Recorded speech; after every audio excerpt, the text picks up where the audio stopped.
I need to put this out there. I support women's rights and wrongs. Always. Always have, always will. I think Amy Schumer's she's funny to a certain group of people. I'm just not that demographic, and I'm very much aware of that. So me saying it's not funny doesn't really mean shit. She's still funny to someone. I don't know who. I don't know who's being held at gunpoint watching an Amy Schumer stand-up special, but Welcome to the welcome to the let's be. Welcome back to the Let's Be Frank podcast, hosted by me, Frank Alampi. Guys, did you think I'd make it to another episode? If you didn't, very valid, considering the track record here. But I'm back. I'm back for another episode, and I'm so excited about this one, guys, for a plethora of reasons. One, I've had a very interesting week, and then I'm also really excited to get into the hot topics. Like almost so excited that I wanted to do them first. Um, but it's just not the order. Do you know what I mean? And if there's one thing about me, I'm a slut for an order. Like I need some sort of order in my life, or else things just go haywire. For example, I talked about this last time, but I go to the gym literally almost every day. For the past 3 days, I haven't gone, and it's literally been because I've just been so stressed out. Ask me what I'm stressed about. Fine.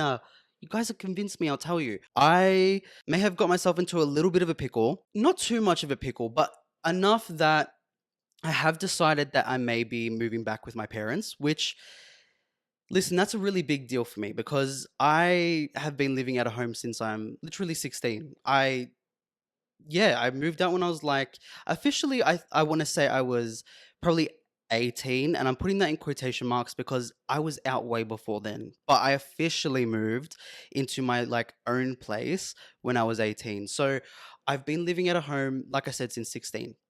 I literally have never gone back. Like since I left, I just did not go back.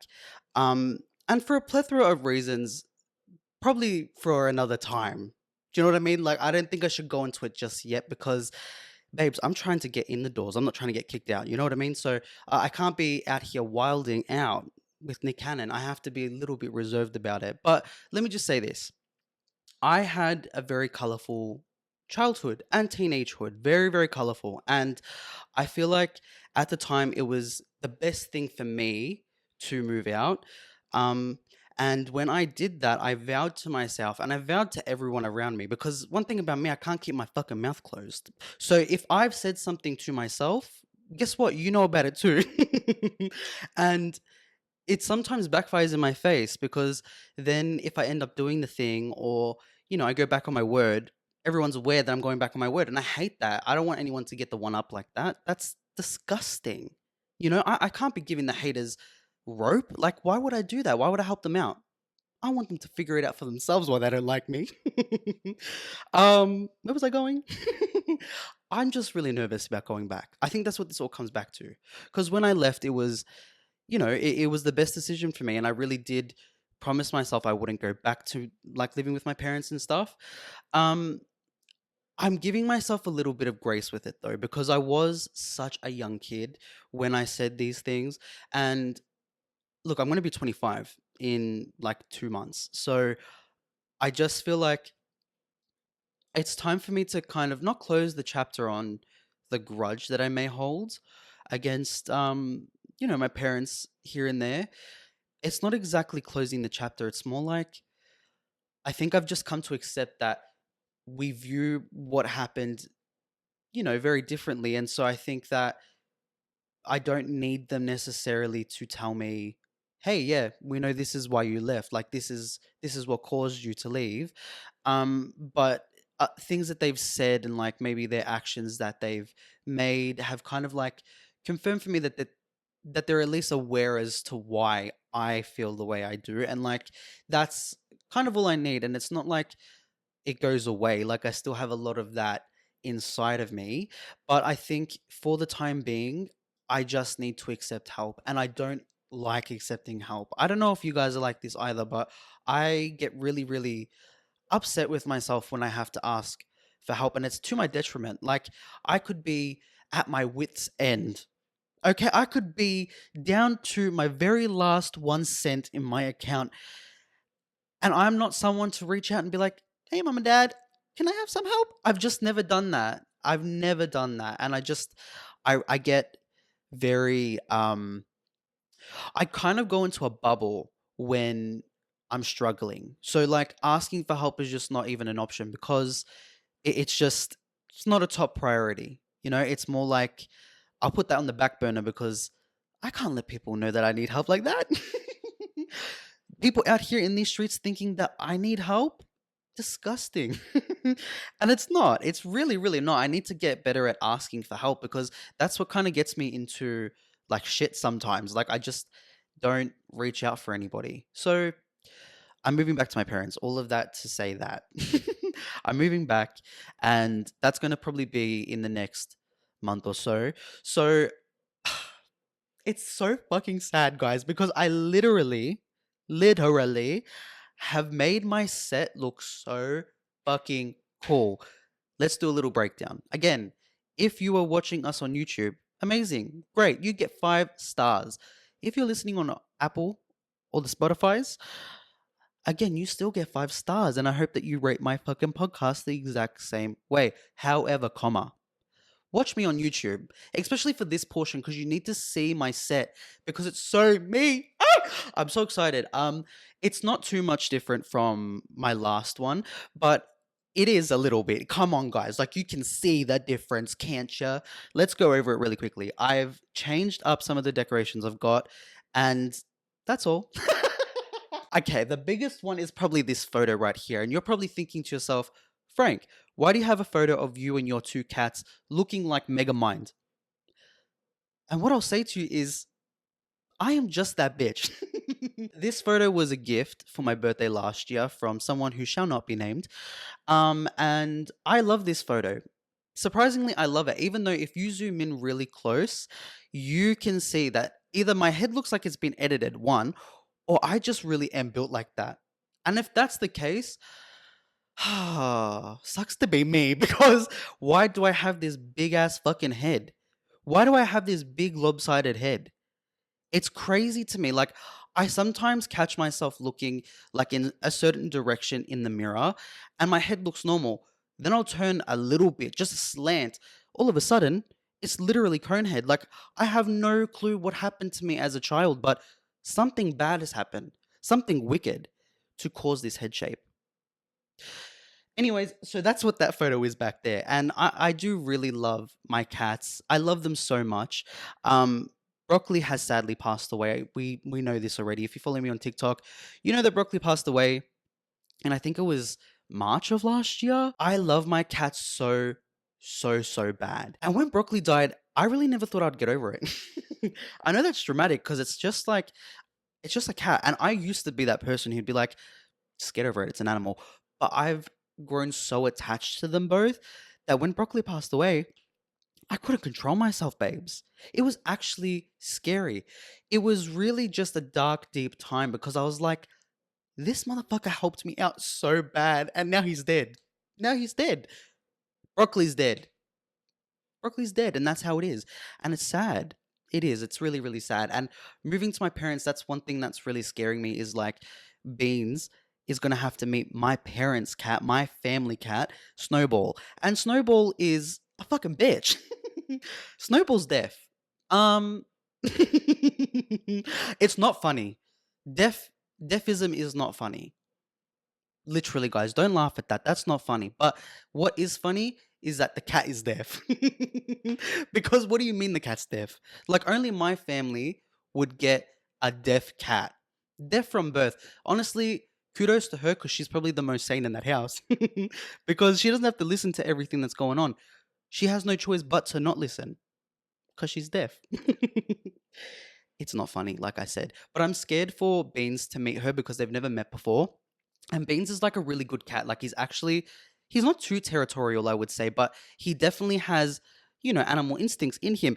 Even though, guys, okay, separate side note here, Beans, I'm almost positive is a fucking skinwalker. And I'm saying that with my whole chest. This motherfucker just randomly will look at me and like when I tell you look at me, he's staring and it's a death stare. And it'll be just me minding my business. I may be cooking in the kitchen. Maybe I'm just cleaning up a little bit. Death stare with the mouth open. With the mouth open. Not all the way, but like slightly. And what does it do to me? It sends me into a fucking spiral because every time he does it and he's staring at me, I literally scream and say, Bean, stop looking. Like, what are you doing? You literally are a person. You're literally a person.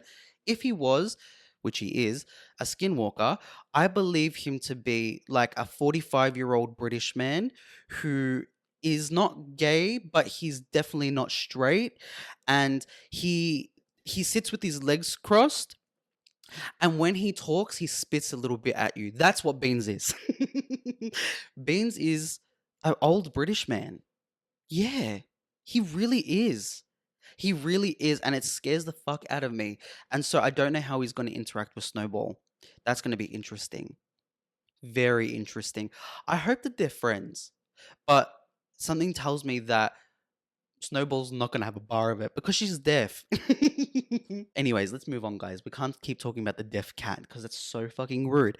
Like I said, I've got so many hot topics I want to go through today because it has been non-stop. Pop culture has been pop culturing. And on top of that, I have some Aussie drama to get into. And I'm going to save it for the end. I promise I'm going to go through it as thoroughly as possible, but I am going to save it to the end. We need to talk about Anna Paul. We need to talk about Anna Paul. And all I will say here is I have been saying this. I have said this. Fact check me. You can look me up on TikTok. I have said this. I have been saying this. But no one listens to the fat guy. And if only you guys did, because I've been saying this for years. And that's the God honest truth. So I'm excited to get into that with you guys. But what else has been happening? What's happening with you? Let me know in the comments. I can't promise to read them. Not because I don't want to, but because I can't read. I want someone to start a rumor about me that I can't read or write. I don't know why, but I feel like I really want the Leah Michelle treatment in the fact that people really believe that she can't read or write. And I think that that needs to be my life because I feel like maybe I look like I can't read or write. I can though. One thing about me, I have exquisite penmanship. I love a pen. I love a pen. But the only thing is, I write in capitals. And I've been told that this is a boy thing. I never used to though. Like in high school and stuff, I never wrote in all caps. But I definitely like wrote bigger letters than normal. But they're all very neat and concise. But they're all in caps. And I don't know how to change that about myself. And I don't know if that's literally the dyslexia kicking in, but it's something. It's suspicious. It's definitely wicked. It's underline. It's dubious. It really is. It really, really is. Speaking of dubious, guys, there's this girl on TikTok. And I'm not going to say her name because I really do think she's the girl that I'm thinking of in my head. But back in, I want to say 2019, I was the store manager of a place called Feeling Fruity. Now, not too much on Feeling Fruity because the way that thing ended with me was criminal behavior. I mean, criminal. I'm, of course, going to have to say allegedly because from all I know, these bitches are bankrupt and will do anything for a buck. And I got nothing to give them, but I'm not going to let them try it. Okay? So if you're out there, Pam, Amy, you hear me, you see me, I'm just giving my real life experience. Anyways, I worked at this place called Feeling Fruity as a store manager at the Greensboro location. Now, I did absolutely jack fucking shit there. Shocker. I did jack shit there. Like most of the time I would and I hate to admit this, guys, but I would literally go hide in the storeroom. And the thing with shopping center kiosks is the storerooms for them, you don't know where they are. Like if you're just a normal civilian, you probably think to yourself, where the fuck are the storerooms for these little kiosks? Let me tell you where they are. Secret passageways. Yeah, secret tunnels, babes, to go to the storerooms. And the one that I had at the Greensboro location was this massive big cage, and it was not too far away from the actual store, but far enough away that like it was maybe like a 5-minute walk back. Okay. I used to go and sit in there non-stop. You could not catch me out on the kiosk because one, no one will buy fucking anything from Feeling Fruity. Like, who's coming to Feeling Fruity when there's Boost? Answer that quickly. Who is doing such a thing? Exactly, no one. And I could not take it, babes. Like they would try to, the big bosses would be like, Frank, you need to get out there. You need to like maybe go and interact with customers, like go walk through the store, offer vouchers. I'm not doing shit. If people aren't coming to your brand, that is not my job. Like I'm not a marketing expert at the time. At the time, I'm a marketing expert now. Okay? At the time, I definitely wasn't. Like, I didn't really know what the fuck I was doing. So I did not know how to help them. The only thing I could think is, I'm going to go into that stock room and I'm not going to leave until I've watched at least 6 episodes of All Stars 4, RuPaul's Drag Race. That's how far back we're going, guys. Like 2019 vibes. 2019 vibes. Anyways, the whole moral of this story is there's this girl on TikTok, and I'm almost positive she's the same girl that kind of did my induction when I was like becoming the store manager at this location. Mind you, when I got the job, it literally wasn't like I worked there for a while, then I was a store manager. I got hired to be a store manager. Don't ask me how. Do not ask me how. I just think I interview really well. And I kind of just fake it till I make it. Like I get the job and then I'm in. I'm in the door. That's what happens. You get yourself in the door and you learn how to do the job as good as possible. But there was an induction period and it probably lasted like a week. And when I got there, this should have been my first major red flag. The store was, como se dice, disgusting. It was so fucking foul. And from what I found out at the time, is the store was like previously up and running. And the girl who did my induction, this lady we're about to get into, she was a store manager at the time and she had like fucked up majorly and they had to close it up. Mind you, the Greensboro rent for like something like a shop at Greensboro Plaza to rent there is so expensive. It's astronomical and like you don't really make that much of a return on these kiosk stores. Like, and no one was going there like that to do, to cover the rent, so to speak. So the store was closed down and then I don't know why they decided to reopen it, but they decided to reopen it. But when they closed, they weren't allowed to take anything. So just picture what is at a fucking juice shop: fruit. So what do you think was up in there rotting? Fruit. Okay? My first fucking day, I was scraping moldy banana out of a fucking freezer that was, mind you, broken. And then I had to scoop out weeks old fucking yogurt. Okay? Weeks old yogurt. All while this fucking lady, who was the previous store manager, was giving me the hardest time known to mankind. She came in there thinking that she could just run shop. I was like, I can take, someone else being in charge, especially because it's my first day and like it was like I think a week that I worked with her. So like I was trying to be as patient as possible. Mind you, this is day one. And I was telling myself, just be patient. She used to be the store manager here. Obviously it didn't end well. So she can't be too happy with how things ended. So all the frustration that she's currently taking out on me, it's not really directed towards me, is it, babes? No, it's directed towards Pamela and Amy, who were what?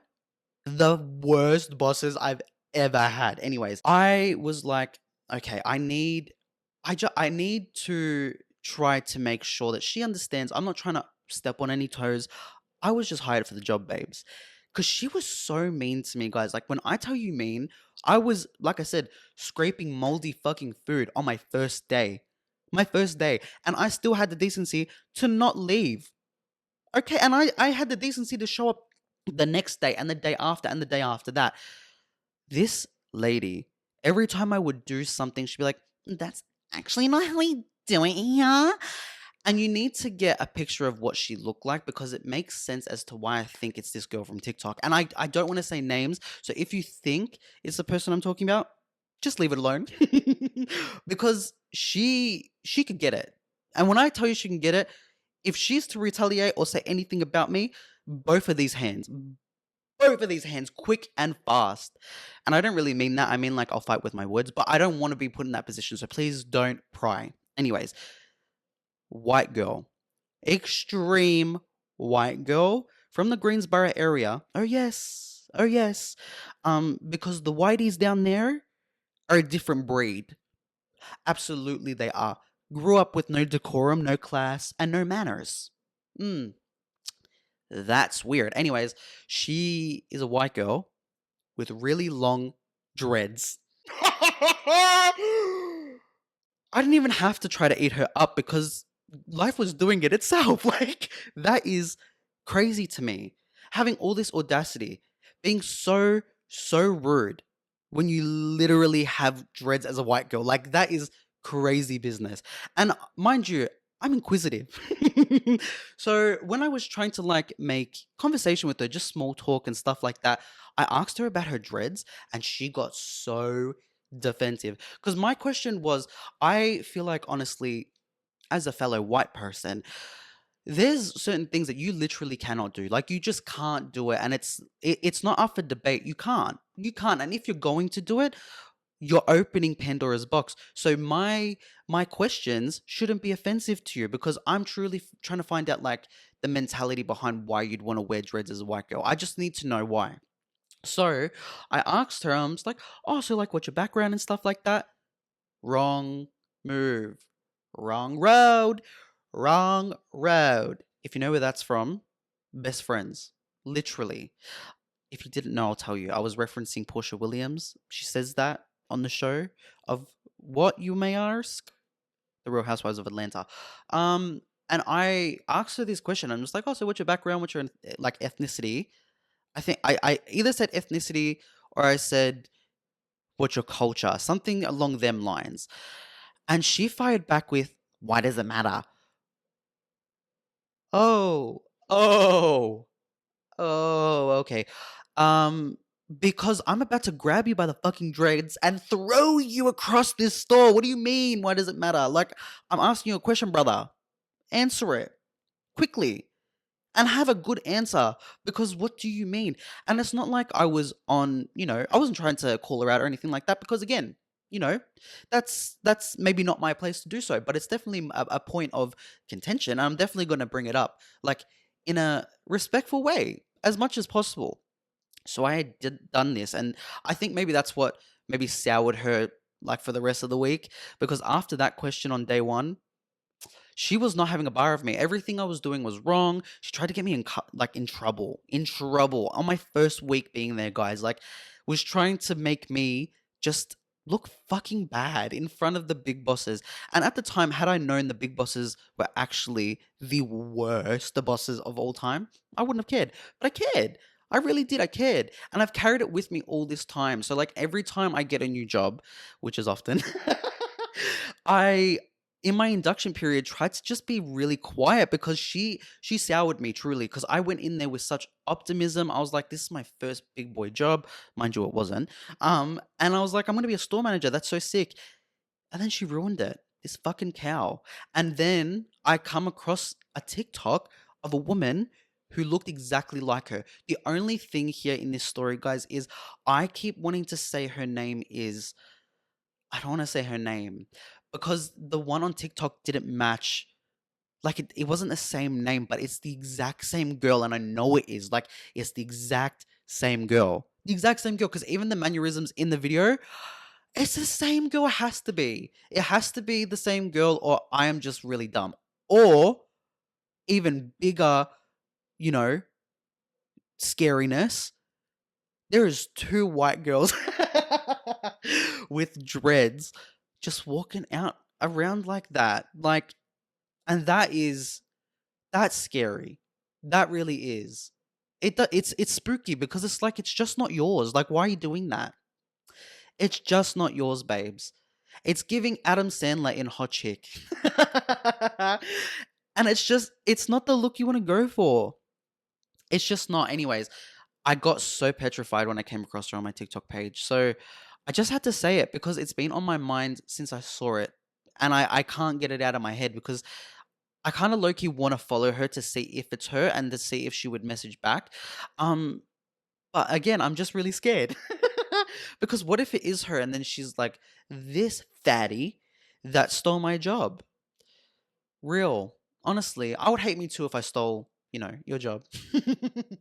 Speaking of jobs, let's get into this real quick. I had drinks the other night with someone from an old job, from a past job. Come to find out, someone that I thought I was really good friends with at this place of work that I no longer work at fucking hates my guts. Not only hates my guts. I hate my guts too. How about that? I actually fucking hate myself. Why can't I speak normal? One day I will, guys. One day I'll speak without stuttering, and it'll be the best day of my life. It really will be. It will be, and I really hope that happens soon because I can't keep doing this to myself. You know what I also can't keep doing? Going on tangents.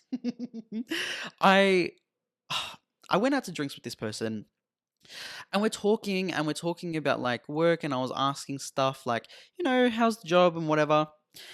And then we're talking about people from there and come to find out someone who I thought I was actually really good friends with at some point in time hates my guts. Like hates my guts to the point of like slandering my name. Yeah.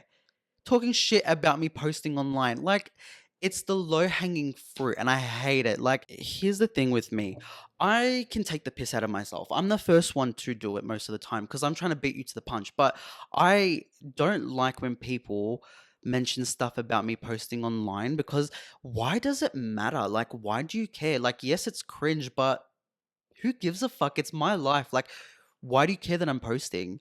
And matter of fact, why do you care so much that you're talking to other people about it? Like, come say it to my face. And that's the thing. Like, it's never said to my face. It's always said behind my back. And it's not the first time I've been in like a situation like this. I've been posting online since I'm literally 16 and like full YouTube videos thinking I'm Emma Chamberlain. So I've had to like quickly get used to the fact that people fucking hate me online sometimes, and especially people in real life, sometimes they just don't get it, or they know that that's something that is, I don't know, like I said, low hanging fruit. It's a very easy thing to take the piss out of me for, which is fair enough.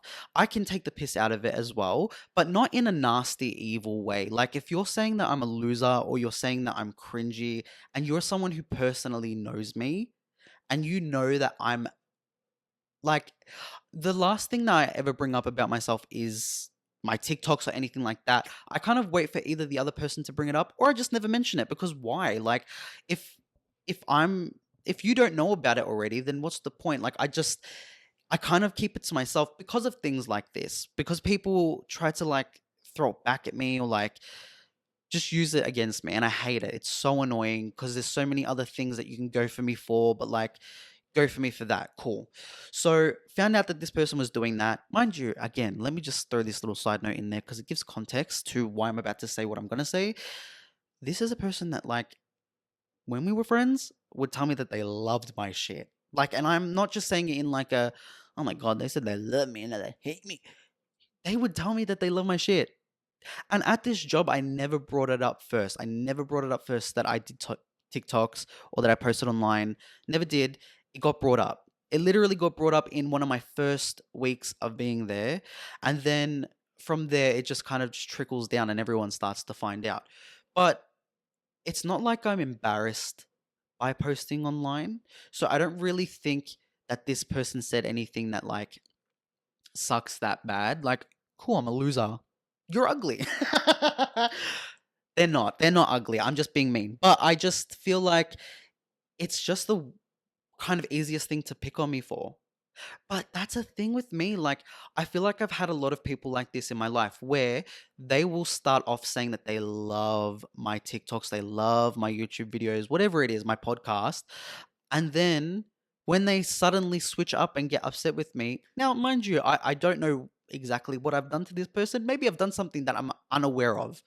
If so, I'm happy to apologize because I know exactly what they've done to me, but I don't really know what I've done to them.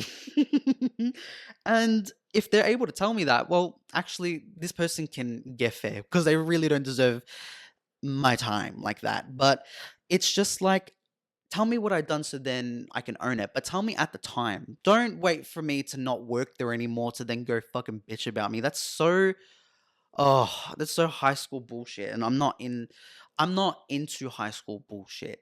I'm literally going to be 25.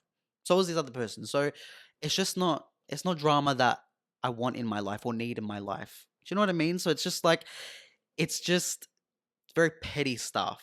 It's very, very petty stuff, mind you. And it's just at our big ages, we've got other things that we could argue about. Not like that I post online and you think that that's cringy or that I'm a loser after you were like one of my closest friends there. That's weird shit. But like I said, this is something that's happened to me so many times with friends. And it's because sometimes sometimes the downside of posting online is you really don't know who's watched your stuff and you really don't know who's seen you and you don't know people's intentions sometimes. And me, I'm a very I wouldn't say gullible person. I'm very willing to be friends with anyone. And when I say that, I mean like there's you know, a certain limit that I have where I'm like, okay, we're just this and we wouldn't go past this threshold. Like we're friends like that, but we're not friends like this. Does that make sense? Like we're not deep, deep friends, but we're kind of like surface level friends. So when I let people into like the deep, dark friendship that I provide, um, it kind of fucking sucks when it gets betrayed. And this is someone that I did that for. And like I said, it's happened to me so many times with people about social media and like, why do you care so much? Like, it's not that serious. It's really not that serious. Like, have have a have a breather, have a sip of water, do a little dance, a little boogie, and just get over it. Literally get the fuck over it. Why do you care? Why do you care that I post online? Why do you care about what I'm doing with my life? And it's just like there's only so much that, one person can say before it's like you must have a tinge of jealousy about it. And I don't know why, because there's so much other things to be jealous about me. Like, be jealous about the fact that I've got massive fat hips. Be jealous about the fact that I've got these big old double D knockers. Be jealous of the fact that I now have big fucking biceps. Be jealous of that. Be jealous of something like that. Don't be jealous of the fact that I post online. Like, and I think that like saying someone's jealous sometimes gets perceived the wrong way, but you can feel it. If it's not jealousy, it's like a form of envy almost. Like because these are people most of the time the people that I've had these kind of situations with are people that would tell me, "Oh my god, I wish I could post online or I wish I could do this." And then when they're angry at me, it's the first thing that they want to say. Like, and it's so weird because you didn't feel like that prior to being angry, or at least you didn't voice it that way. So don't be fake. At the end of the day, like you don't really have to say, "Oh my god, I love your TikToks." You're not obliged to. You're literally not, and I would prefer that you didn't because I get uncomfortable. I don't know what to say to you when you tell me that. Like, that's why whenever anyone's ever come up to me in public, and if you've come up to me in public and you're watching the podcast, thank you so much. Literally doing God's work, making me feel like Kim K out here. But I gotta stop using her as my go-to celeb. She's done it. She's in my bad books. If you've come up to me, you know that I'm really awkward. Like, and I love when people come up to me. This is not to discourage that, but I get really awkward. And if you tell me that you love my stuff, I'm gonna be like, oh my god, that's so funny. That's literally what I'll do. That is what I do. Like I'm not out here bragging about it, but I'm not embarrassed by it. It's kind of just a neutral thing in my life. It's just what I do. It's like literally what I've always done, and I just love doing it. Uh, uh, I apologize. I'm sorry. I had to burp, guys. I had to let it out. Just let me live. God. Oh my god, it's not right. It's coming up again. And I don't know what it is because I haven't eaten today. Make a mental note. I have to eat dinner. Does anyone else ever forget to eat dinner? And I don't mean to say this in like a triggering way or anything like that, but do you ever forget to eat dinner? Like genuinely? I've never had that problem in my life ever until recently. Like I would say in the last year or so, I forget about eating. And it's not great because then the next day I wake up and I'm like, why do I feel like shit? You didn't eat all day, brother. The day before, you had not a single piece of nutrition. Like, and then you're waking up trying to go to the gym? Putting that body to work with zero petrol in the fucking system. It's just not, it's not right. But I always forget to have dinner. So I have to tell myself sometimes to remember to eat. So, with that being said, make a mental note to fucking eat. Watch me be editing this podcast back on an empty stomach. And it's cruel because why do I still have such big fat fucking love handles if I'm not eating? Let's not promote that. Jesus, oh my god, please don't come for me. I'm just being funny. I literally have dyslexia. Okay? Would you fight with Greta Thunberg? Who is that again? Is she the little girl that was like, she was beefing with Andrew Tate at one point? Is that her? Greta Thunberg? I forget. I think it is. I fucking hate Andrew Tate. Is he still breathing? Like, is he still out here being a dumbass? I never see anything about him anymore, thank God. But I don't know how we would be lasting this long. I mean, there is lots of incels out there, especially in, don't want to say it, but the USA. And they really do be following his rhetoric. That's disgusting. Imagine taking advice from a balding fucking ugly man. That's crazy. That is crazy work. Oh my days. Oh, another thing I wanted to talk about is okay, two songs that I've been loving lately. And okay, you can tell me that I'm corny for liking them and I will accept it, but shut the fuck up. Do you never have fun? Don't you want to just have fun sometimes? Just have some fucking fun.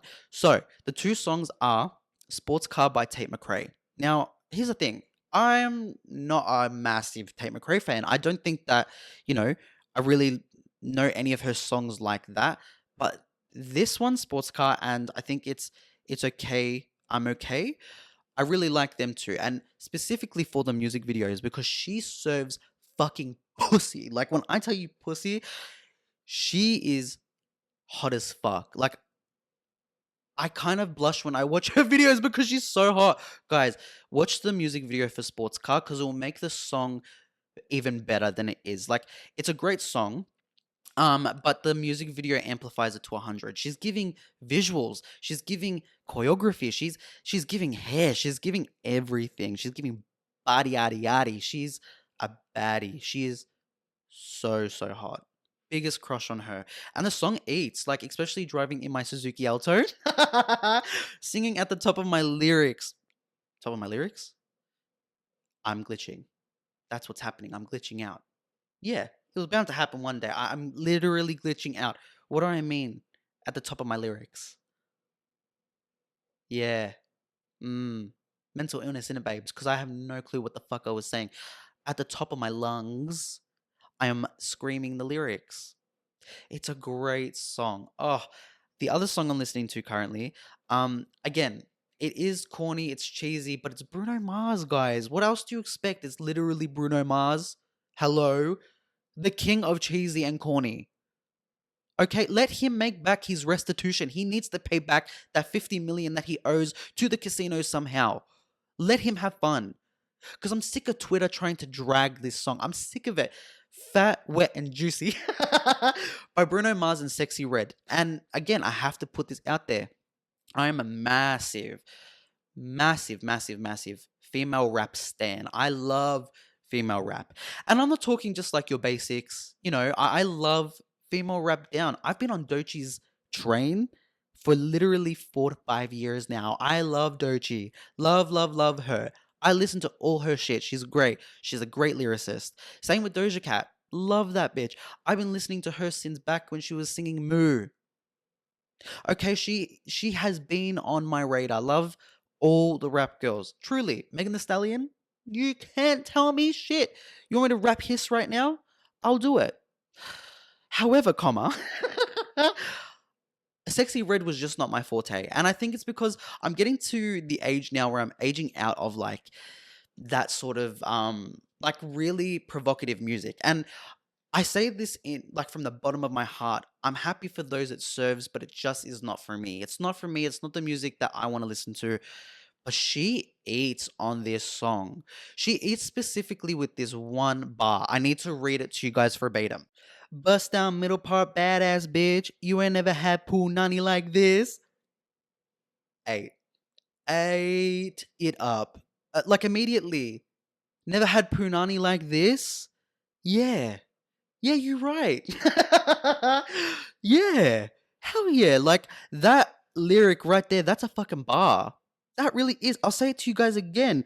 Bust down middle part, badass bitch. You ain't never had pool nanny like this. Ate that shit up. And then again, this is a song where the music video is almost just as good as the lyrics of the song. The music video is 10 out of 10. One of my favorite from Bruno Mars. And he's got classics. The Grenade music video, hello. That is a great fucking video. But this one really eats. And I think it's because one of the coloring of the video, it's very like dark grays and bright reds, which I loved. And he really showcased Sexy Red in all her glory. And this is the most, I would say, mainstream, and I'm putting that in like quotation marks because she's already so mainstream. But what I mean is like you are mainstream on Twitter, but then there's being mainstream in real life. And Bruno Mars is someone that like the mums love, the dads love, the aunties, the uncles, they all love Bruno Mars. Now, this is a song that is literally talking about fat, juicy, wet vagina. Like, so I don't know how much the parents and the aunties and uncles are loving this right now, but they will now know who Sexy Red is one way or another because of Bruno Mars. And I love that he's come back with such vengeance and done all these collabs with such big pop girls. Lady Gaga, for one, Die With a Smile. The world was ending. I'd want to be next to you. I love that song. And then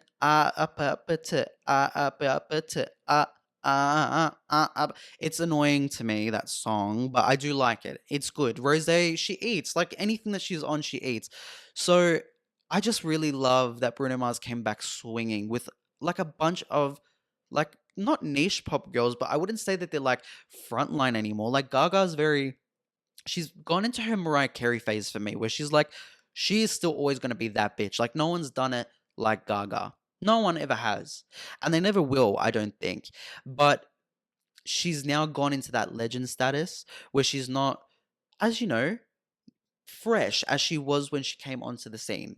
It's getting a little bit Madonna-esque, where it's like resorting back to what made you big in the first place, but it's now done out of the fact that that was your pop and now you want to go back to your pop in some sort of way. I don't know. It's just I don't really know the new Gaga phase that she's entering. I do like the song Disease. I think it's very underrated. I don't think people have given it the time that they need to. It's a great song and she's just an amazing vocalist. Like fucking pipes, man. Like pipes for days. So I'm just so excited about it, and I really, really do love Fat, Juicy, and Wet. It's a great song. It's a great song, like, and you can't deny that. I know the lyrics may be a bit scary, but it's a great song. Period. Bruno Mars, I don't think has released one song that's a flop for me. I'm trying to think if there's any Bruno songs that I hate, and I don't think there is. I really do love Bruno Mars. He's great. We love him.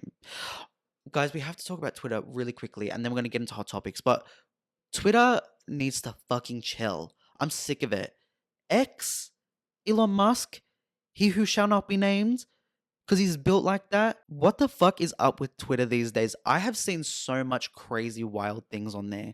Crazy, wild things that are just like, it's just like not true. Like everything that's being said on there is half the time either really, really false or it's got like a tinge of truth in there, but it's so heavily biased and it's just not correct. And I hate it because it's a pit for false information.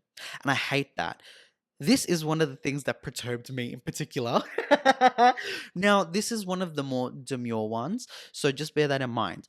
But it's a photo of a pink Samsung, like it's one of them old ones that just slides up, like a slide up Samsung, and it's pink. And the caption for it is, "Phones are so boring now. Reply with some cool phones from the past. Here is the pink slide up Samsung I had as a hand me down." Then I went to the comments. Everyone, technology just isn't cool anymore. We used to have it so good. We used to have color. Shut up, man. What are you talking about? Like, I hate people on Twitter. I hate them. I hate them because what do you mean? What do you mean we don't have cool tech? Like, I'm sorry, but Apple does their due diligence every year, bringing out the exact same fucking phone in an array of different colors. Now, mind you, the pros never have interesting colors, and they need to. The fact that I couldn't get my electric blue iPhone 16 in an iPhone 16 Pro is actually ridiculous. Like, so fucking dumb. It's the same thing. Like, just apply the color to the pros. It makes no sense. However, no one is out here getting colored devices anymore, and it's not because they're not available. It's because you guys are fucking lying. Okay, you guys are lying for a little bit of a Twitter like? You want some likes on Twitter? You want a little repost, a little quote tweet? That's what you're doing that for? All that lying? All that nasty, nasty lying? You're not buying colored tech devices. Stop lying about it. Stop being like, we need to bring back the color. When they bring back the color, you guys complain. You guys complain and say that they didn't do a good job. So, like, what is it that you guys want truly? What do you guys want? Do you guys want a hug? Do you guys want a hug? Seriously, like, what is it? Because stop lying to everybody out here. You really don't want a colored device. You just want everyone to think that you're quirky and fun. And unfortunately, I think you're a fucking dumbass. And I can't not think that, because it's just so blatantly wrong and a lie. I'm, on the other hand, someone who loves a colored device. My phone, like I said, electric blue.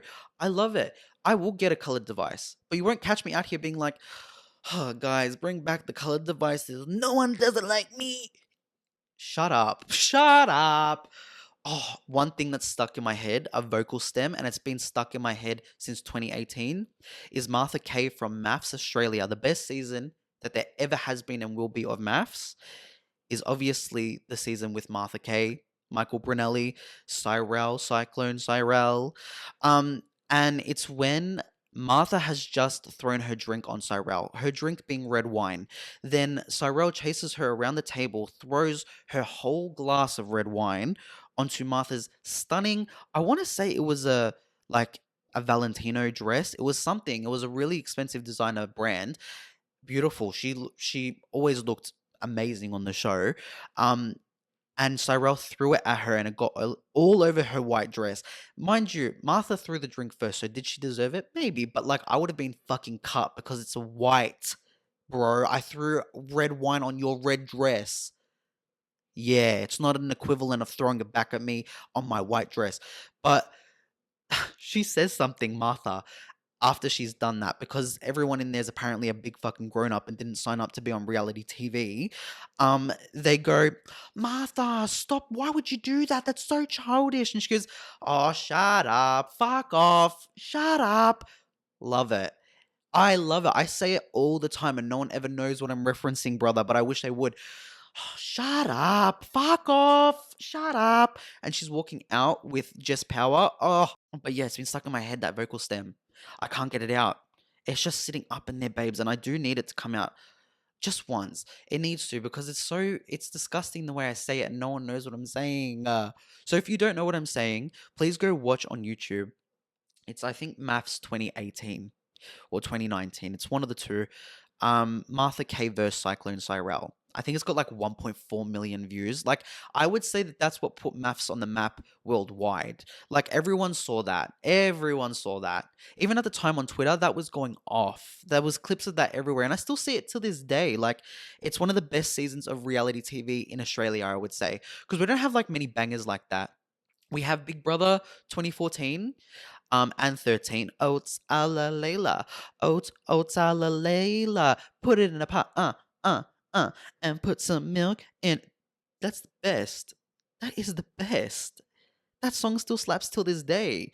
But then they're like the only 3 seasons I can really think of. And then maybe there's some Survivor seasons, but I don't really watch Australian Survivor like that. I might watch the new season coming up, Brains vs. Brawns. Haven't decided yet though. It looks good, but there's one girl in the fucking in the commercials for it that has turned me off completely, because she's already giving me arrogant vibes, and I wanted her to drown. Not really, not literally, guys. Please don't take that for like literal. Okay, I'm being funny. I'm being ha ha he he he he he he he. I promise, last thing before I get into hot topics. I can't believe it's been an hour already almost, and I haven't got into hot topics yet. But Jason Nash, guys, quickly, not too much on him. he is probably the worst person on the internet. Not the worst person on the internet, I guess, but he's one of my least favorite people from the vlog squad. Disgusting. One of my least favorite for many, many reasons. A plethora, all related to Trisha Paytas.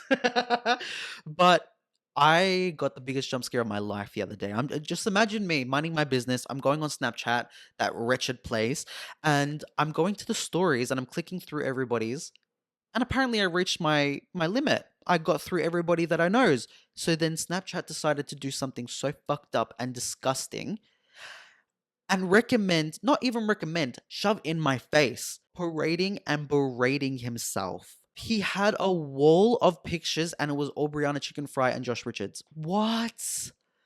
What? And he was like trying to, from what I gathered, he was trying to get on their podcast. So he was trying to I don't know, stir something up. I don't know what this old man was doing besides scaring the fuck out of me because his face popped up, liver spots and all, and I got petrified. Because it's like when I think back to watching like David's vlogs, it's just a bad era of YouTube. It really is. I remember at the time when he was posting, I was not happy, and it was because he was doing these really short videos, which is cool. Like he created like his own like little thing, but it was so like dubious. The vibes were always off. Like it was so dark and twisted. Like he always was making fun of someone or doing something nasty, and I hated it.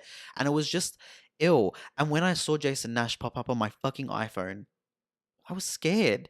I was sent back to a time of my life where I just didn't want to be. And it was really, really scary. So I had to remove him, which I think I did years ago. So I'm not sure why he's back. Snapchat, why are we promoting these evil people? These dubious fellas. Yeah. These dubious motherfuckers out here on the internet causing havoc. Why am I getting them recommended to me on Snapchat? That's so weird. Ugh.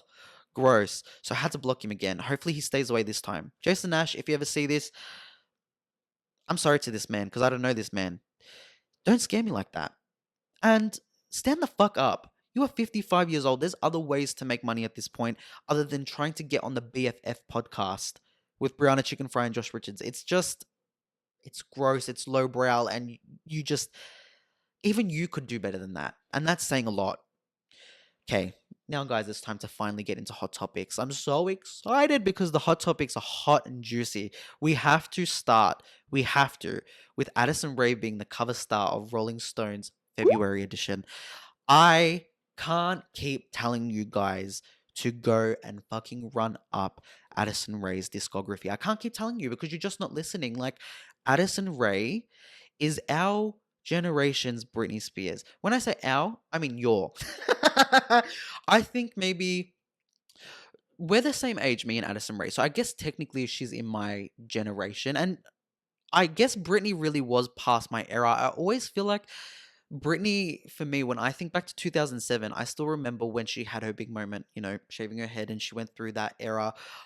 I remember where I was when that happened, and I specifically remember what I was doing. Like there used to be this website called Mini Clips. I'm not sure if anyone remembers it, and I was playing Bubble Trouble at the time, and my mum had the TV on, and I was playing on the little fucking computer in our lounge room, and it was on the news. And that's when I was like, whoa, like, and I loved Britney Spears because I grew up being like a kid who just loved music. And I got that from my mum and my nonna because they love music, like more than I do, I would say.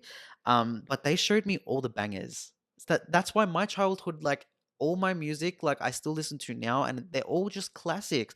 Britney Spears, Toxic, Baby Hit Me One More Time, couldn't tell me shit. But I just feel like Addison is giving so much of that in her own way. And we haven't really had a girl come through and do that yet. Like, give us the Britney Spears arc, and she's giving us that.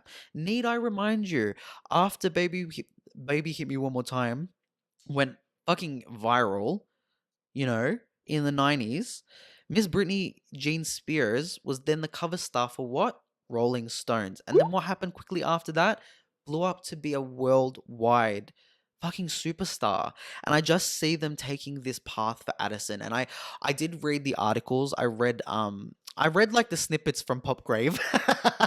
I'm not gonna lie to you guys, I didn't read the full thing, but I read what Popgrave said about it. So let's read what they quote tweeted from Rolling Stone. What she shares are hypnotic. This is in regards to her new album coming out. Trance like pop songs, pulsating and lush. I love that word to describe a song, lush. Oh, that's so hot.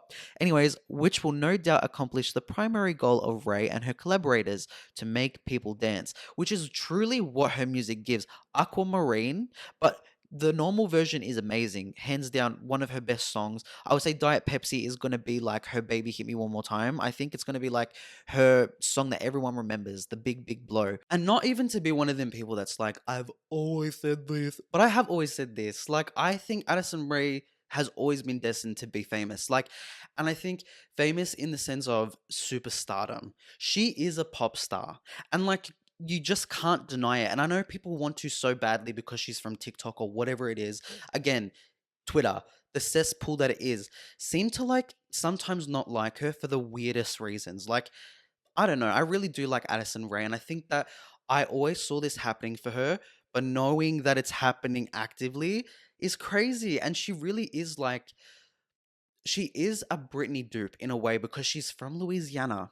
She's got that country flair, and then she's got her very, very, very, very unique sense of style and sound. Like, I've never really heard songs like Addison Rae's.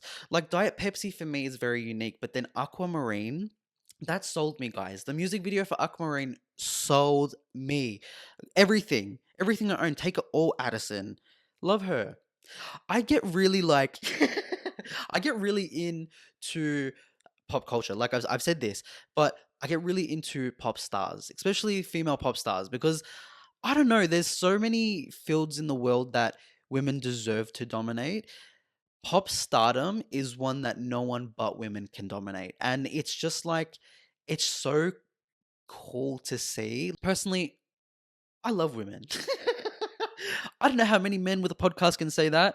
But I love women, and watching them just be the best at what they do is so cool. And I'm just so excited for her. Like, Rolling Stone is massive. She looked so hot in one of the shots. She's got like these little pink denim shorts on. It's like pink and blue rhinestone denim shorts. She's got like a fucking black bra on. Her hair's blowing in the wind.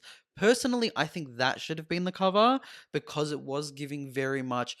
And again, I know that maybe she's getting to the point where she doesn't want to be compared to Britney Spears, but I'm hoping that she changes her mind about being Britney in the biopic that's being directed by John M. Shu. Literally needs to happen. Like, who else could play Britney but Addison? It wouldn't make sense for anyone else.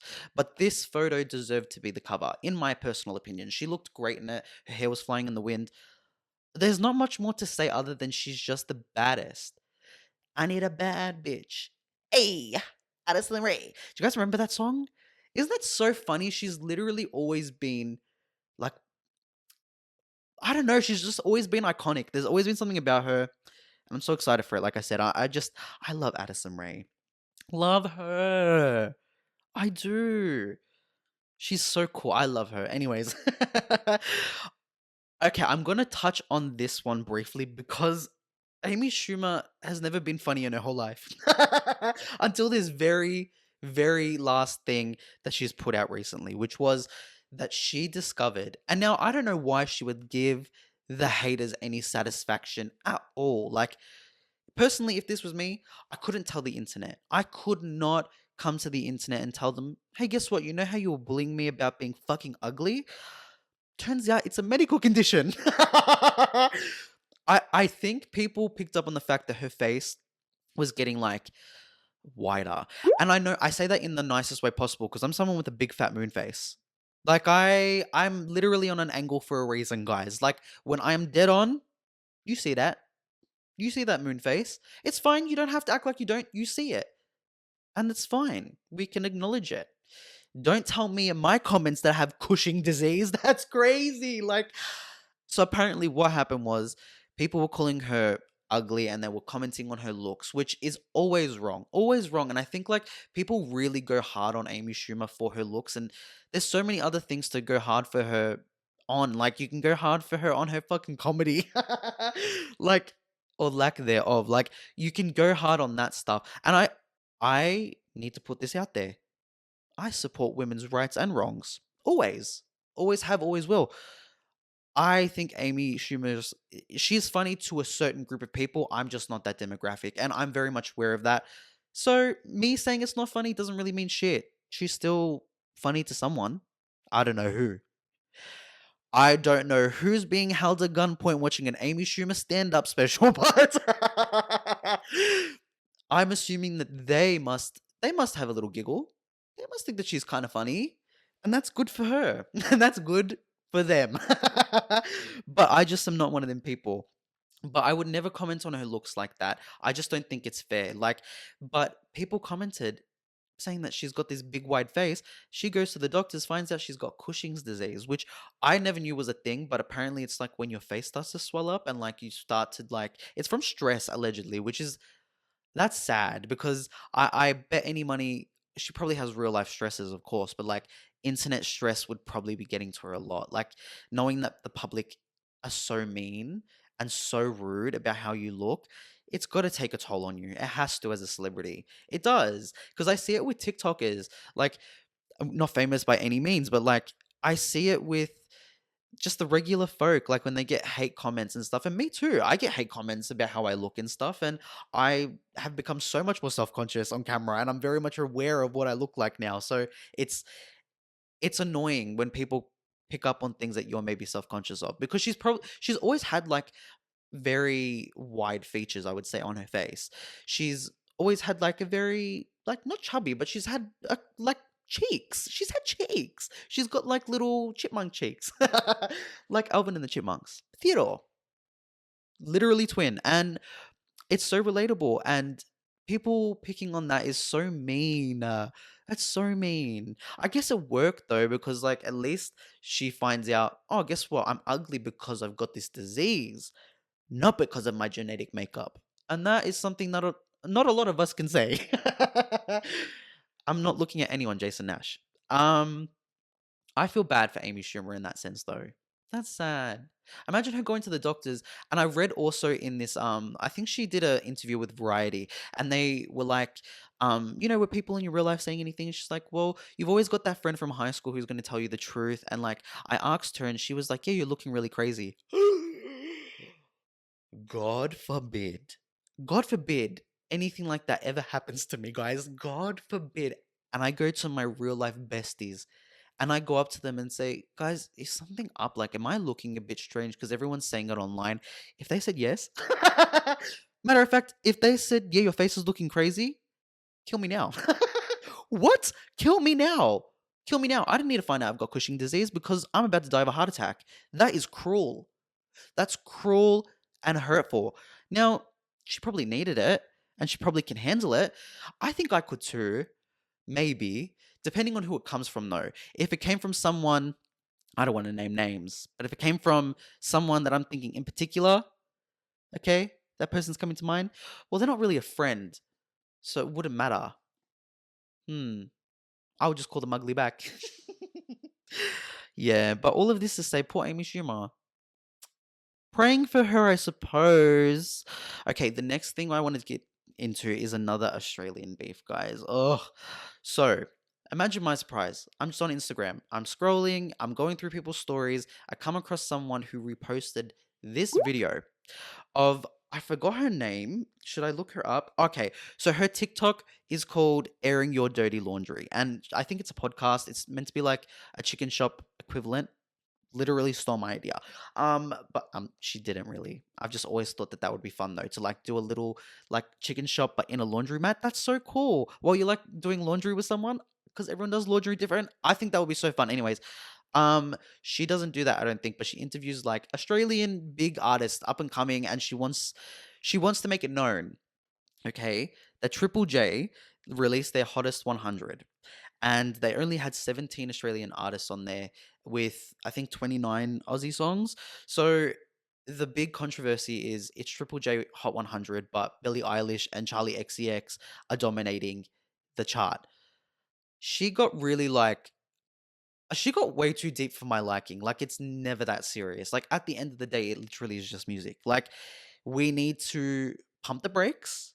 We need to take a breather and put the phone fucking down because it is just music. It's not that serious. And the charts don't mean shit. Like, they do, of course, because you get visibility, you get more fans, you get more admiration.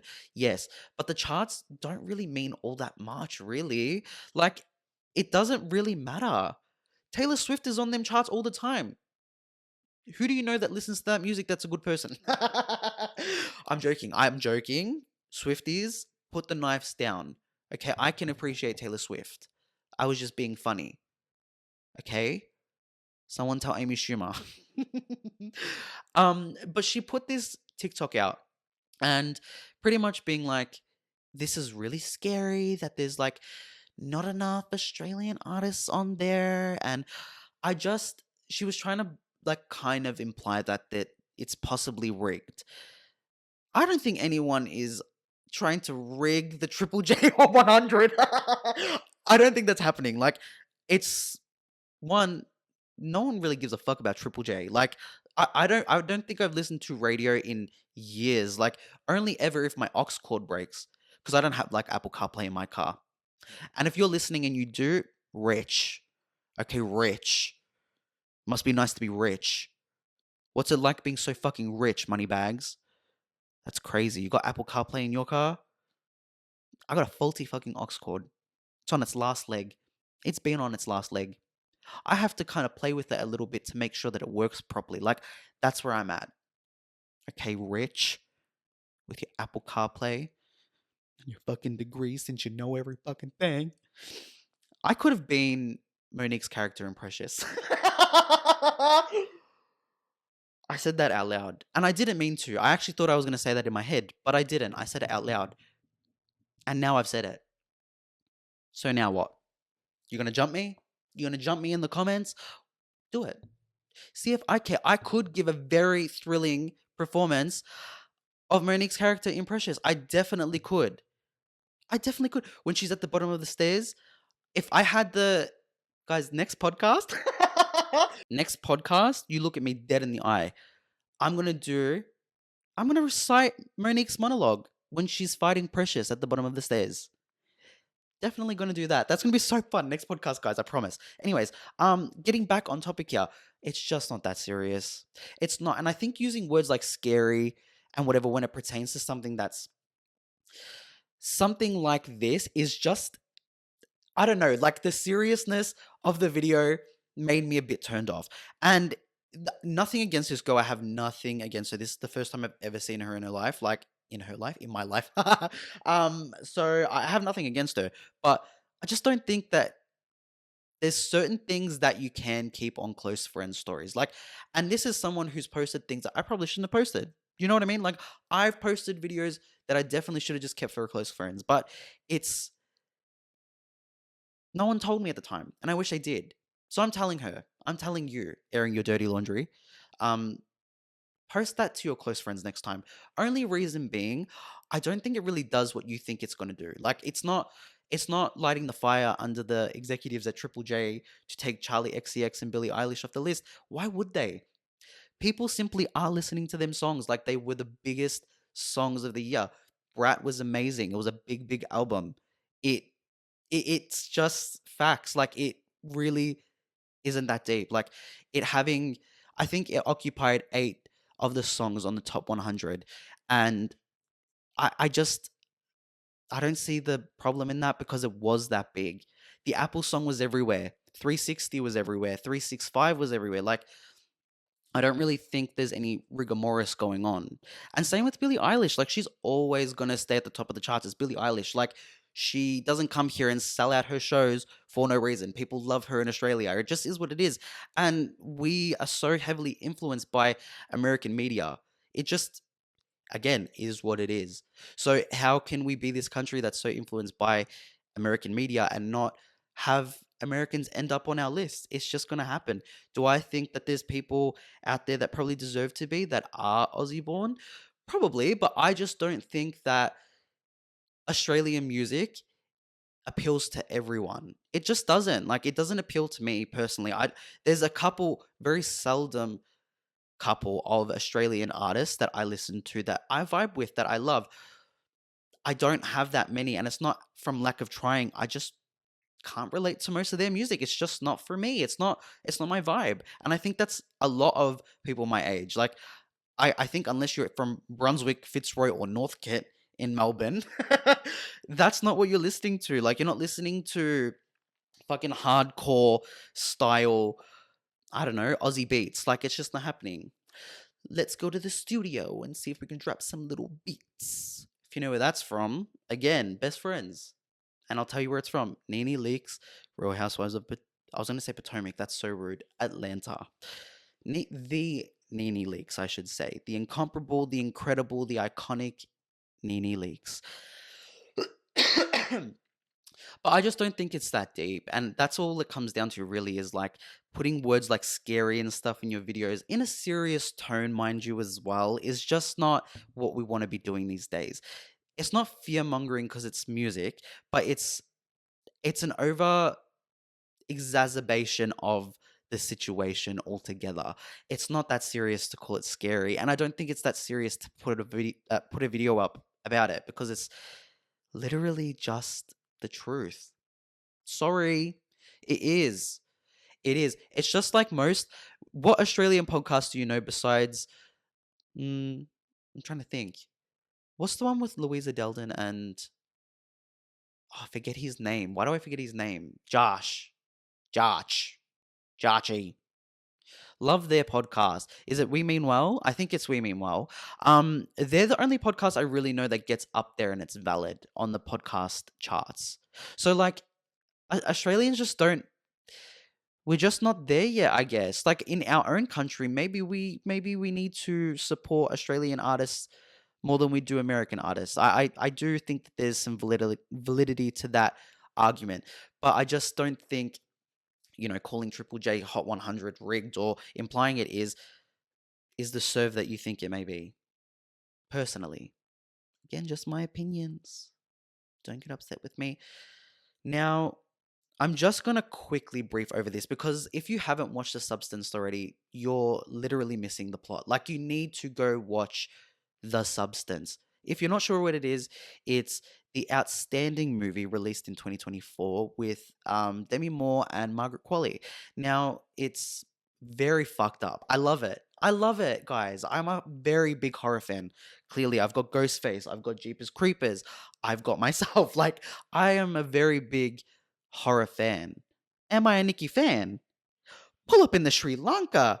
But I don't agree with what's happened with the Oscar nominations. Let me tell you what happened. So there was 5 Oscar noms, which is amazing, can we just say, because horror movies never get nominated for anything, because the Academy, most of the time, or even the Oscars, they never recognize horror movies. And it's the biggest fucking punch in the face, because some of the best movies I know, and the best like cinematic movies, and just even the directions, at the directions, like it's a map. Like the director's choices and stuff like that. Like, there's so many movies I could name. Like Midsummer, for one, is like one that I think deserved to get nominated. Hereditary, Toni Collette deserved the fucking Oscar for that. Like, are you kidding? She acted her ass off in it, and they never get recognized. So I'm saying all of this, very grateful for the fact that horror's finally making it into that, I guess, realm, award wise. Awards don't make a great movie. Like, we've seen that with Amelia Perez. Hello? Penis to vagina. What the fuck is that? What the fuck is that? And like, I think on paper this would have been a movie that was amazing. The execution, however, is giving AI. It's giving AI generated script. It's giving, put the fucking computers back on, put the fingers back on the keyboard, because we don't need this AI bullshit trying to take over cinema. Okay, and then comes in here trying to sweep up all these awards. For what? For what? Penis and vagina. I can't make this up. And they didn't even want to perform it at the Oscars this year. That's how fucking bad the song is. Like, anyways, back to The Substance. Amazing movie. If you haven't watched it already, please go watch it. I'm mad because Margaret Qualley acted her fucking pussy off in The Substance to only be snubbed to win Best Supporting Actress. I don't understand. I don't understand. They literally they defied gravity. I'm holding space for The Substance. Oh yes. Oh yes. Sue and Elizabeth, they would be rolling in their graves, as they fucking should be, knowing that Margaret Qualley did not get the nomination. It's crazy. Like, I love Ariana Grande. I loved Wicked. I thought it was an amazing movie. But if Ariana Grande is being voted for Best Supporting Actress, Margaret Qualley deserves it as well. And I'm not saying that there's someone in the list that should be taken off, but there should be people taken off. And I don't want to name the names because people like to cry online these days when you mention their favorite fucking pop stars, or the stands go wild. Okay, and even though you think, oh Frank, how are they finding your small little podcast? Let me tell you, these bitches are crazy. I've seen Twitter posts of very niche creators, probably like 1,000 followers, like not very, very big people, getting slandered and slaughtered all because they said they don't love Taylor Swift's music. And the Swifties eating them up, and that post has up to 100,000 likes. I'm not trying to find myself in that situation. I don't think you guys know me like that. I will jump off a bridge. Like, no, I wouldn't actually. I'm just being dramatic. But I'm not trying to get into that drama. So I won't say who should be taken off the list, but hint, hint, wink, wink. We both know. We both know. Me, you, and Jesus. We both know who deserves to be taken off that list. And we don't have to say it out loud, but we both know. And that's all that matters. Truly. And that's all I had to mention is I'm really happy that horror is getting recognized to some degree, because this puts the genre on the map, so to speak. It makes it bigger. It makes it so these movies will have bigger press tours. Maybe in the future we will see a horror movie get the same treatment that Wicked has. Like maybe we will see that. And I love that journey and that progression, and I hope that that continues. But I just really don't feel like it's fair that Margaret Qualley wasn't nominated. It just can't be fair. Demi Moore better win Best Actress. I think she will. She'll win leading actress for sure. But I saw that she won something at a film festival. Mind you, there's so many film festivals that I've never heard of. There was one in Ontario. Huh? In Canada? Canada, eh? Canada, eh? What else did the Canadians say? About? That's about. I hate myself. But I saw that she won like Best Actress in a Comedy or a Musical. The Substance was not funny. I mean, it was. It was funny, especially the scene where she's in the kitchen and she's on the phone. She's on the phone to the guy that gave her the substance, or the helpline. And she's like, so we gotta respect the balance. And then he's like, so respect it. And then hangs up on her. And the face that she makes is like a face of complete despair. But it's so funny because she looks so fucking crazy. I love it. And I think Demi Moore should win. That's all. That's all. And Margaret Qualley should be nominated. And I'll shut up about that. I love Margaret Qualley. She's so hot. Hot, beautiful, and authentic. And I think like her being like the daughter of Andy McDowell is crazy. That's so crazy to me. Like, Nepo babies really be Nepo babying. Okay, guys, we've come to the conclusion. I know you've all been waiting for me to talk about this. We need to talk about the Anna Paul Michaela Testa drama. Now, I'm going to preface this with a lot of things. My first preface is I support sex workers. I support them in every which way they should be. Do you know what I mean? Like, I have nothing against it. You do what you've got to do to get by in this world. You literally have to do that. You do that. Do you know what I mean? I have no problems with that one bit whatsoever. So don't misconstrue this, please. I've been on this train of Anna Paul because have we learned nothing from the Allen situation? Like, these people that come online and they are so so happy all the time are fucking fake. Like, it's not real. It's not real. And like, why could no one else see through that? And I get it. It's because it's young kids watching her stuff, which is where the sickness starts. Young kids have no business watching Anna Paul. Not one single drop of her content should slide across their pages. Anna Paul promotes a very, very unrealistic lifestyle and to the detriment of her followers. Like, her followers are very young girls, very young, impressionable girls. And when I realized this was when she had her fucking meet and greet happen in Sydney. And it was when she was doing I think it was the toothpaste that she did, the collaboration with High Smile. And I saw the stories and I saw people posting TikToks, and it was all young girls. And the reason that it's a problem is because she's promoting this lifestyle and acting as if she got it without having to sell pussy pics online. Like, and it's not that there's, like I said, there's nothing wrong with it, but that is not the promotion that a generation of young girls needs. Like, I think there's a lot more virtue these days in earning a living by your own means. And whichever way that is, it is what it is.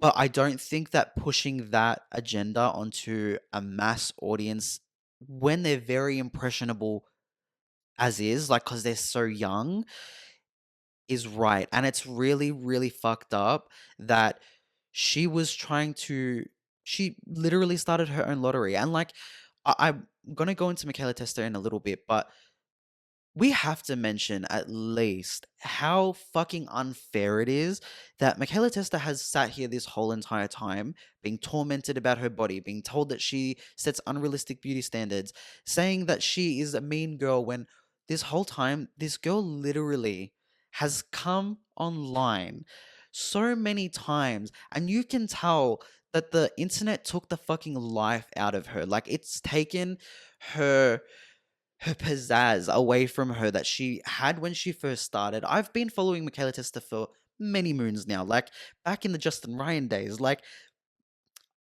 it's really sad to me to watch her be so hated on online because she's someone who does portray, I guess she does admit when she's faking things. Do you know what I mean? And that's what you need. You need people that are honest with you, even if they've lied in the past. And that is fair. Like, no one, not one creator I know has come online and not told, here and there a lie for engagement, for views. And it's literally the name of the game. It's the name of the game, and you can't hate a player, hate the game. Like, it's how people get views, it's how people get followers, and it's just, it is what it is. So you can say what you want about Michaela Testa because she's lied in the past and she's admitted to doing them things. You cannot say anything bad about this girl's character because she truly does purvey, to the best of her ability, authenticity. You guys begged and pleaded and made sure that she knew that she had to show you or tell you that she got a BBL. When she did, everyone was like, I can't believe she got a BBL. I can't believe she's promoting that. What do you want from this girl? What do you actually want? Because the standards that you hold her to, Anna Paul has gotten away scot-free every time. Let me say this, going back to Anna Paul. Making a makeshift lottery in order to get little clicks on your fucking OnlyFans page, it's just not kosher. It's not, it's it's gross. It's gross by, even if your audience wasn't just little girls. Like, it's gross. It's disgusting because it's not because of what you're selling, it's because of the avenue she does it. Oh, come and subscribe to my OnlyFans, which is what, $16 or whatever it is, and then you have the chance of possibly winning some money, getting sent some money from me. Like, that's not, that's just not, no, no, no. It doesn't matter even if it was, her audience was, a bunch of middle-aged women and men. Like, and it probably is for some of the most part, but not for the most part, actually. Let me retract that, because her audience is massively, massively adolescents. And it would still be gross either way. Because what are you doing? Why do you want to pry on the poor? Like, and anyone that didn't think that her growing up stories and the poor stories were semi fucking fake and believe that shit, you guys need to go get your brains scraped real quick. Like, what do you mean? What do you mean you sat there and watched her tell you that she puts a fucking stick on the table for Christmas? What? Hello? That's not real. It's not real. It's not authentic. And I think Veruca Salt said it best. She put this on her story shortly after I only just became aware of this. Like, I think it's all still unfolding. So by the time you see this, I think I'll be posting it in like 2 days from when I filmed. So if you see this in 2 days from now and the narrative is shifted, I do stand on business. I've not liked Anna Paul since I saw her stuff come up in like 2021. And I just have met people who have interacted with her that have not had great experiences. I've never met her. The only interaction I've ever had with Anna Paul is that she liked one of my TikToks like a couple years ago, and she's right to do so because it was funny. But besides that, I've never had any interactions with her. But people I've met that have never had great things to say about her, and it's always been the same narrative that she's rude, she's dismissive, or she's just simply mean. And I think that a lot of the time online we want to be social warriors and we want to come on here and be like, this person's a bad person. They're a bad person, so don't look at them, don't interact with their stuff, don't give them more money. And it's really hard for me to feel that way always, because I always want to see both sides to some degree. Like, there's some very obvious situations like this where I just cannot. Like, and it's just because the promotion of her unrealistic fucking lifestyle that she does not put a disclaimer. Hey, guess what? I got this big ass mansion because of what? Selling my titties online. She does not put that disclaimer there. And when she does do it, it's always in a this liberated me. My mum loves this stuff. My mum loves it. My mum takes my OnlyFans content. It's not ill. Like, it's gross. It's gross, man. Like, it's yuck whichever way you look at it. And I just don't believe that the internet is silly enough to kind of believe these false narratives that she set up. Did you guys really come on here thinking that this girl suddenly, who travels the entire world, who was literally at a Skims campaign event in New York City not that long ago, like what, 2 months ago, brother? You really think, you really think that she got there by just being as nice and kind as she is? That's not how this game works. That is not how this game works. And everyone who is a content creator can vouch for that fact. Being nice, being polite, and all of that stuff gets you as far as it does until you need to be what? A fucking cunt. Okay? And you can be that in many, many different ways. I don't like what she's done. And I don't like that there's now a whole hate brigade on Michaela Testa over her telling her truth. The truth. And I'm going to say the truth because a lot of the things that she was saying, I don't want to say who obviously, but there's a couple influencers that I'm on their like close friends and stuff that posted like, I want to say like a year ago, even a little bit longer than a year ago, on their close friends, the exact same stuff that Michaela's saying now. And I just don't think that you can hold a lie for that long, especially with as much detail that she goes into.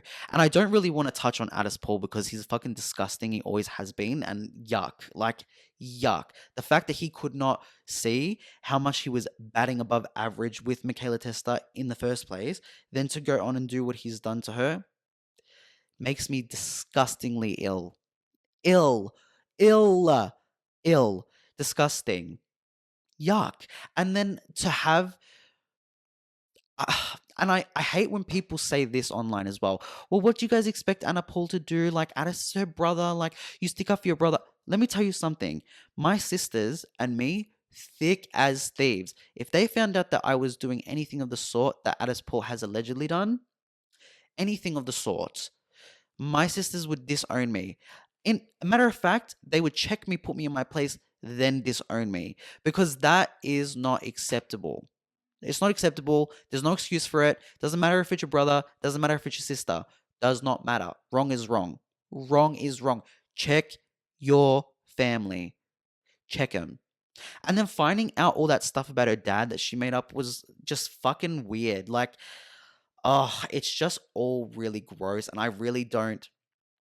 I've never had a good thing to say about her, and I think a lot of people that I've spoken to behind the scenes can vouch for that fact. I've never liked her, and I've never liked, and I'm not just getting on here to be like, I never liked her. I'm saying this because with people online, especially when they post in the style that Anna Paul does, where it's like the body positivity and like all of these things, it's never what it seems. These girls out here, these guys that are selling you their fake lifestyles, who are saying body positivity when they're sitting there with not an ounce of fat on them, trying to be like, oh, I got this lifestyle because I was a good person and I was just authentic and I was this and that. And, I have a little bit of body fat and like this is my 3% of body fat and I'm okay with it. And being fat is so acceptable. They are calling you a big fat lard behind the screens. Yeah, they surely are. I don't want to, throw fuel to the fire, but one of the tidbits or one of the alleged things that I've heard about Anna Paul is that she is fat phobic as fuck. It's just words, isn't it? Like it's just words, but it doesn't paint the picture that she's painted. It doesn't add up. I watched all of Michaela's video. It was like 9 minutes, and I only know that because I literally was like, "How long has she been talking for?" She was making very great points. My attention is just, it's not spanning the way it used to. Do you know what I mean? So I looked and I saw 9 minutes. She was so eloquent. She said what she needed to say. She said her piece. She said it in the most respectful way possible. And I love what she said about, you guys don't know Anna Paul.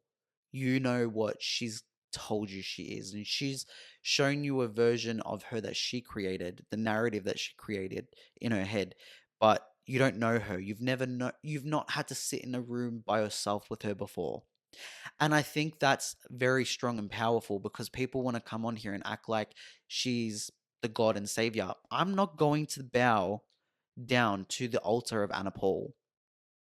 And I think that anyone that is highly, highly misguided. You're misguided as fuck. It's just, it's not right. It's just not. And I think there's so many points I wanted to touch on. Like, obviously, the abuse stuff with Addis is a major one. Like, I don't understand how you can get on the phone and try to gaslight someone who's gone through that at Annapol. Scary. Um, but then I just don't know how she feels knowing that she's promoted this lifestyle that's very, very unattainable. No one is just getting mansions from being a TikToker, especially in Australia. Okay, it is very, very different than American in the content creation scene here. Brand deals and stuff do not equate to what they are there because it's just different. It's a bigger audience in America, and it's a very, very hard scene to crack into as an Australian. She managed to do so, but she's selling hopes and dreams that are just built on falsehood. She got that stuff from pornography. She got them things from selling that part of herself and then putting onto her audience that she got there by being the nice person that she is and all of that. It's just not fair. It's really, really not fair to the people that have believed the dream and that bought her OF account thinking that they had a chance of getting some money. It's not fair to the people that have to now explain to their kids that you can't grow up to want to be Anna Paul. It's not the idealistic lifestyle. No one, I don't think anyone sets out to be a sex worker. So I don't know why you would want to sell that dream because it's not a dream. It's a last resort sort of thing. It's like what you do when there's actually no other way out or you don't foresee something else working. At least from my understanding and from the sex workers' stories I've heard, I'm very much in tune with that stuff. I would say in the fact that I've watched documentaries on sex workers who used to be and now are not, and they talk about why they are so traumatized, and not even just the trauma. Like, they talk about how they have the self-hatred, and like, it's very much deeper than what it purveys itself to be. And it's definitely not this sugar-coated, yeah, I'm getting fucking railed on OF by this massive dildo that I'm gonna buy, and you're gonna watch me, and we're gonna go buy lingerie together and put it on together, and then I'm gonna go post on TikTok, and I'm gonna act like I got all of this from posting my little TikToks. That's that's very, very weird. It's very weird. It's not honest. It's not real, and it's just gross. And I pray that the young generation of women watching these videos strives for something more than being that. And it's not because that is wrong. It's because there is more to you than what your body is, and there's more to you than what your sex, like, your sex doesn't have to be the only thing that sells about you. There's so much more to you than that. And it's not because, sex is gross or dirty, or being a sex worker is any of them things. It's because we all can do that. We all can have sex. But that's not a part of yourself that you should feel like you need to sell in order to survive. It's not something that you should feel has a price tag. It's something vulnerable. It's something that you should cherish. I'm not trying to be a fucking massive virgin. Like, it's just, it's not something to obtain, is what I'm trying to say here. Like, I've heard many people in my real life, like when Anna Paul was blowing up, being like, "Oh, I want to be like Anna Paul. Oh my god, I should start an OnlyFans. I should start one." And it's all in jest and it's all in lightheartedness, but that's not the same way that kids look at them things. They're saying it because they believe it. They're saying, "Yeah, I want to be an OF worker because Anna Paul is, and look at her life." They're saying them things. They literally are.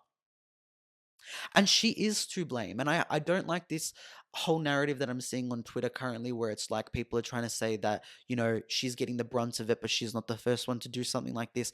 She's probably one of the biggest ones to do it like this. And we've never seen a massive cancellation for like an Australian content creator in the way that I think we will see with Anna Paul.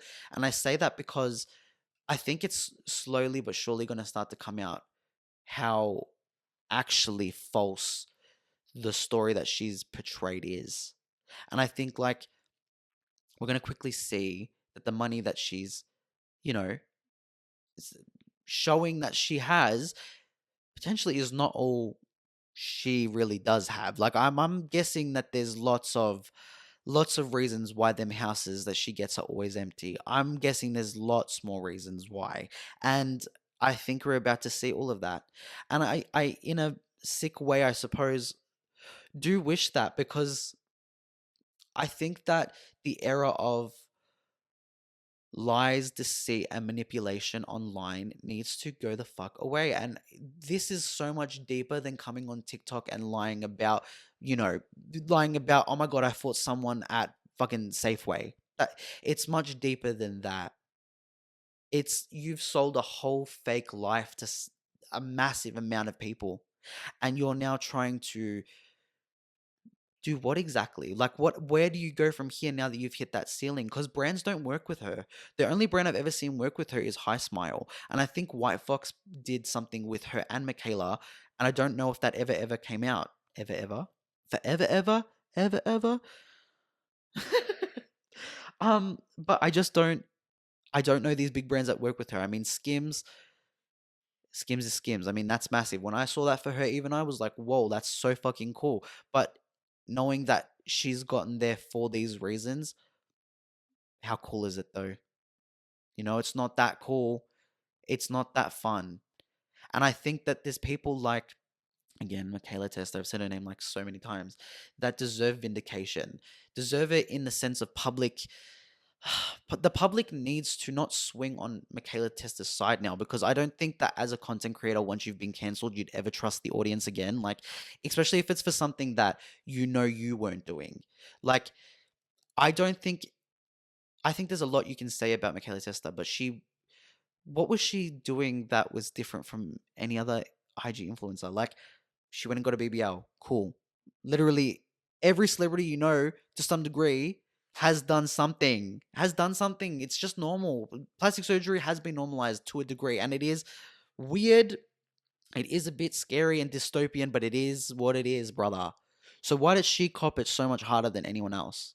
Why did no one else go after Anna Paul when she was doing similar things? Like, it's just, it's crazy. It's crazy. And I hope that she has the vindication she deserves.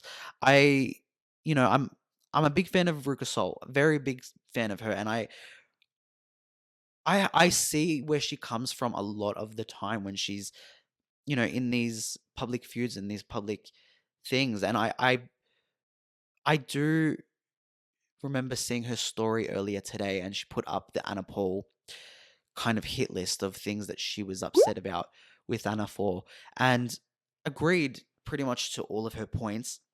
And I think that she's another person who cops so much unnecessary flack online at the hands of these people who sell you a very false, fake narrative. And it's because it's very easy to make loud women look bad. And that's fucked up as society has made that a thing. It's our fault. It's our fault that that's the case, especially online. We interact with this content. This podcast, what I'm doing right now, this doesn't add anything beneficial. It's a cesspit of, we're all talking about it and we're all jumping on it and saying who's a bad person, who's a good person. And it's terrible when the internet decides who's bad people and you find out that they're not the bad people. Sometimes it is the case of, yeah, this person has been fucked over so many times by different individuals, and it's very easy to come out here tomorrow. Someone could come out and be like, oh yeah, Veruca Salt said this about me, and the internet will believe it. Michaela Tessa said this about me, and the internet believes it. Believes it wholeheartedly. Because of why? Because they're loud women. Because they just are them. And I think that's very threatening to people like an Anna Paul, who is clearly not who she pretends to be. Because that's not her real life. She's not the person that she's pretended to be. But Veruca Salt, Michaela Testa, these people, they are that. They are who they are. They've shown us every angle, even if it's not the best. And that is powerful. That is something to, that is something. There's merit in that, and there's just a little bit more grit in it than someone coming online trying to tell you that they're body positive while calling people fat behind their back, and of all people being someone that's a fan of you. And I think that that's the number one rule. Number one rule: bad bitches choose. Never trust a. So that's Megan Thee Stallion's song. If you haven't heard that, number one rule, go stream it. It's on her new playlist, her new album. um, but I think like that's the number one golden rule. Never ever beef or fuck up your audience in that way. Never, never do that, because you lose what you've created. You've lost your community.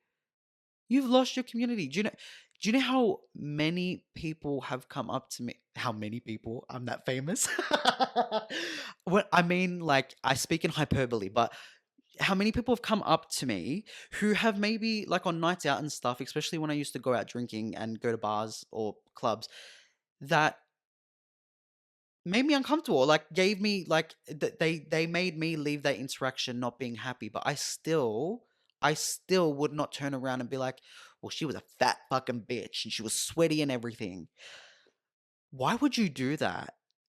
Like, what does that do? Like, I get it's maybe I get it's maybe playful banter with your brother, but is it playful? You're being a fucking bitch. You're being a fucking bitch. Yeah.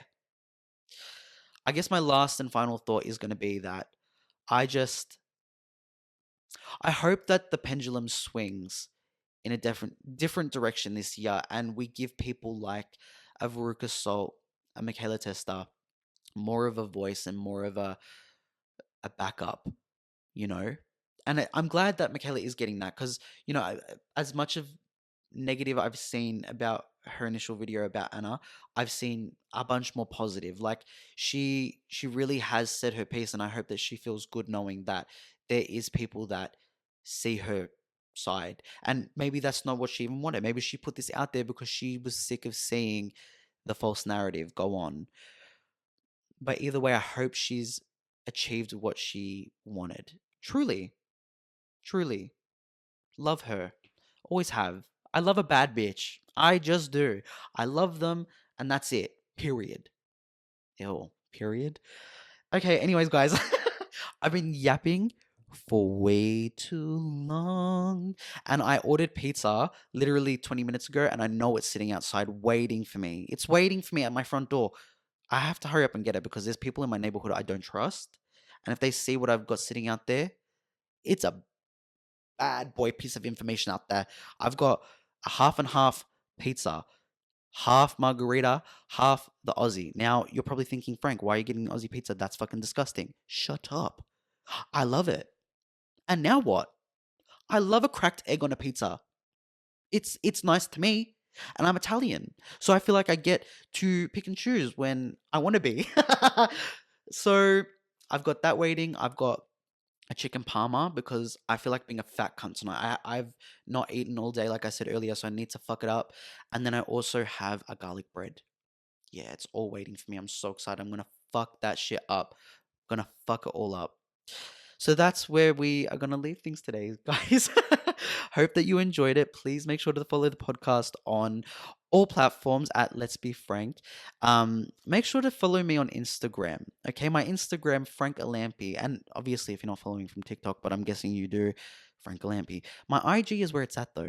I'm going to tell you that right now. I've been eating these bitches up lately on IG. I can't help it. I'm just a snack. I would flex for you guys, but the last time I did that and had to watch it back, I wasn't going to post the podcast. So we don't want that again because I made some valid points in this one, I feel. Anyways, thank you for watching. Love you so much. Goodbye. Oh, wait, let me sing you guys out. I think I want to do that at the end of every video. What song shall I sing? What shall I sing for my beautiful, beautiful listeners? If you've listened up to this point, by the way, we are best friends. I'm not even just saying that. We are best friends. If you listen to me yap for all this time, we are best friends or you have mental problems. Let's sing Die with a Smile. If the world was ending, I'd wanna be next to you. I wanna hold you just for a while and die with a smile. One day I'm going to be on Just Trish and I'm going to sing with her and it's going to be the best day of my life. Okay, goodbye.